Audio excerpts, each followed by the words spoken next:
Hello students, आज मैं आप लोगों को पाइथन में जंप स्टेटमेंट्स को एक्सप्लेन करने जा रही हूँ। चिल्ड्रन, इस टॉपिक को मैंने आपके बुक टचपैड से सेलेक्ट किया है। जंप स्टेटमेंट्स पाइथन में टू टाइप के होते हैं, break and continue. Sometimes there is a situation when the control of the program needs to be transferred out of the loop body, even if all the values of the iterations of the loop have not been completed. क्या मतलब हुआ इसका कि कभी कभी ऐसा situation होता है जब हमें प्रोग्राम के कंट्रोल को ट्रांसफर करना पड़ता है लूप बॉडी के बाहर, even if all the values of the iterations of the loop have not been completed, जबकि लूप को जितने बार कंप्लीट होना चाहिए उतने टाइम्स वो रेपिटेशन कंप्लीट नहीं हुआ है। For this purpose jumping statements are used in Python. Python में इसी उद्देश्य से जंपिंग स्टेटमेंट्स को यूज किया जाता है, और वो जंपिंग स्टेटमेंट क्या है? Break and continue. चलिए, ये एग्जाम्पल मैं यहाँ पे दिखा रही हूँ। लूप को अगर आप सिंपल लैंग्वेज में डिफाइन करोगे तो लूप को इस तरह से बनाया जाएगा। ये एक लूप है, ये स्टार्ट पॉइंट है, यहाँ से स्टार्ट हुआ है और ये पूरा राउंड कंप्लीट करके फिर से यहीं पर एंड हुआ। ये एक लूप हुआ, और इसे जितने नंबर ऑफ टाइम्स आप चाहो रिपीट कर सकते हो। इसे ही इटरेशन कहते हैं। ओके, तो जब हम लूप स्टेटमेंट यूज करते हैं, फॉर एग्जांपल फॉर लूप, तो फॉर में जो स्टेटमेंट लिखते हैं वो कुछ इस तरह से लिखते हैं। फॉर आई क्या है? एक वेरिएबल है इन रेंज, सपोज आपने यहाँ पे लिख दिया है 10, तो ये कितने टाइम्स लूप एग्जीक्यूट होगा? 10 टाइम्स। लेकिन जो हम जंप स्टेटमेंट यूज करते हैं, इस वीडियो में हम लोग ब्रेक स्टेटमेंट के बारे में भी पढ़ेंगे, और नेक्स्ट वीडियो में मैं आपको कंटिन्यू स्टेटमेंट के विषय में एक्सप्लेन करूंगी। तो जब आप यहाँ पे ब्रेक लिख दोगे तो ब्रेक का क्या मीनिंग है? रोकना।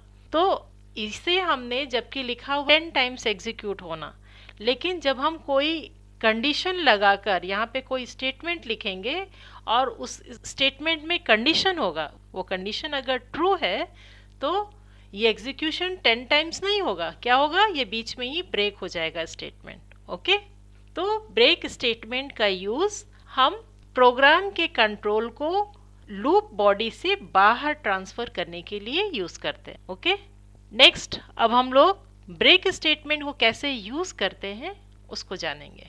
ब्रेक स्टेटमेंट क्या है? ये पाइथन में एक कीवर्ड है जिसका यूज होता है for bringing the program control out of the loop.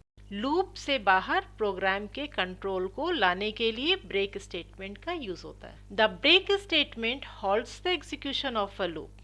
Break statement क्या करता है? लूप के एग्जीक्यूशन को रोकता है and program flow switches to the statement after the loop. Loop के बाहर जो प्रोग्राम का स्टेटमेंट है, कंट्रोल को उस स्टेटमेंट में लाने का काम करता है। A single break statement will break out of only one loop. एक ब्रेक स्टेटमेंट, सिंगल जो ब्रेक स्टेटमेंट है वो क्या करता है? Will break out of only one loop. केवल एक लूप से बाहर लाता है कंट्रोल को, प्रोग्राम के कंट्रोल को one time, only one time break करता है out of the loop. Loop से बाहर कंट्रोल लाता है। ओके, और सिंटेक्स क्या है ब्रेक स्टेटमेंट का? सिंटेक्स मीन्स इसे कैसे लिखा जाता है? तो ये तो यहाँ पर हैश के साथ जो लिखा है इसे क्या कहते हैं? कमेंट है ये।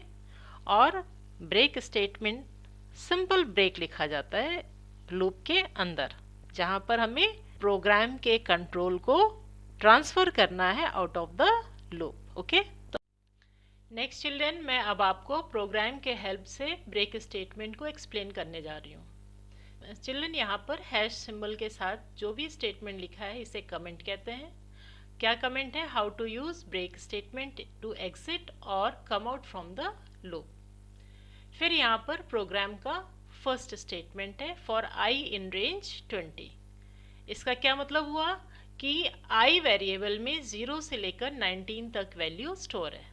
चिल्ड्रन, फॉर स्टेटमेंट को समझने के लिए आप ऊपर आई बटन पे क्लिक करके देख सकते हो। इसको तीन तरह से मैंने कैसे यूज करते हैं एक्सप्लेन किया है। फिर नेक्स्ट स्टेटमेंट है प्रिंट आई।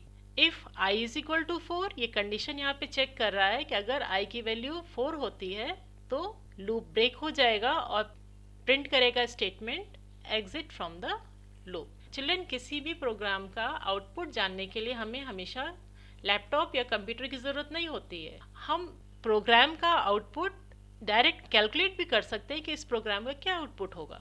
जैसे यहाँ पर i इन रेंज 20 है और जैसा कि मैंने अभी आपको बताया कि यहाँ पर i इन रेंज 20 मीन्स हुआ कि 0 से लेकर 19 तक वैल्यू यहाँ पर स्टोर है। फिर हमने लिखा है प्रिंट i, तो पहली वैल्यू i की क्या है 0, तो यहाँ पे प्रिंट कर दिया 0। फिर यहाँ पर चेक कर रहा है i की वैल्यू 0 इज इक्वल टू 4, ये फॉल्स है कंडीशन, तो वापस लूप यहाँ पर आ गया कंट्रोल। नेक्स्ट i की वैल्यू 1 है, प्रिंट किया इसने 1 को। फिर ये चेक कर रहा है condition 1 is equal to 4, no false. फिर यहाँ पर कंट्रोल आ गया। अब नेक्स्ट i की वैल्यू क्या हो गई 2 प्रिंट करेगा यहाँ पर और फिर 2 इज इक्वल टू 4, फॉल्स। फिर 3 को चेक करेगा, 3 यहाँ प्रिंट होगा 3 इज इक्वल टू 4, फिर ये भी फॉल्स हो गया। नेक्स्ट 4 को चेक करेगा और 4 को प्रिंट करेगा। नेक्स्ट यहाँ पे 4 आएगा और फिर प्रिंट करेगा 4। अब यहाँ पे 4 इज इक्वल टू 4, यस, ये यहाँ पर ट्रू हो गया। जब ट्रू हो गया कंडीशन तो क्या हो गया, ब्रेक हो गया लूप और फिर क्या प्रिंट होगा, एग्जिट फ्रॉम द लूप। तो चलिए इसको हम लोग रन करते हैं रन मॉड्यूल से। ये देखिए 0 1 2 3 4 एग्जिट फ्रॉम द लूप। ये ब्रेक स्टेटमेंट का यूज है। जबकि ये कितने टाइम्स यहाँ पर रन होना चाहिए, 0 से लेकर 19 तक, मीन्स 20 टाइम्स ये रन होना चाहिए। ओके, लेकिन यहाँ पर कंडीशन लगाकर ब्रेक स्टेटमेंट यूज हो गया, तो ये कितने टाइम्स हुआ रन, 0 से लेके 4 तक, मीन्स 5 टाइम्स। ओके, अगर आप यहाँ पर चेंज करते हैं और ये कंडीशन और ब्रेक स्टेटमेंट को हटाते हैं तो देखिए क्या रिजल्ट आ रहा है। क्योंकि चेंज किया है इसलिए Ctrl+S करके सेव करना होगा। देन F5 या रन मॉड्यूल, देखिए 0 से लेके 19 तक के नंबर को इसने प्रिंट किया है। ओके, तो फिर यहाँ पर अब चेंज करते हैं, if i is equal to 6, change कर दिया यहाँ पर कंडीशन, कोलोन सिंबल लगाया, then break, print, inverted comma में लिखेंगे। जो भी स्टेटमेंट आपको एज इट इज प्रिंट कराना उसे इन्वर्टेड कॉमा में लिखते हैं प्रिंट स्टेटमेंट के साथ। Exit from the loop, inverted comma close करेंगे, ब्रैकेट क्लोज करेंगे, प्रेस Ctrl+S और फिर रन करेंगे प्रोग्राम। देखिए आउटपुट 0 से लेकर 6 तक के नंबर को इसने प्रिंट किया और लास्ट में exit from the loop. I hope students आप लोगों को पाइथन में ब्रेक स्टेटमेंट का यूज समझ में आ गया होगा ठीक से। मुझे कमेंट बॉक्स में लिखकर ज़रूर बताइए ये वीडियो आपको कैसा लगा। अगर आपको ये वीडियो यूज़फुल लगता है तो इसे लाइक, शेयर एंड सब्सक्राइब जरूर कीजिए। Thank you.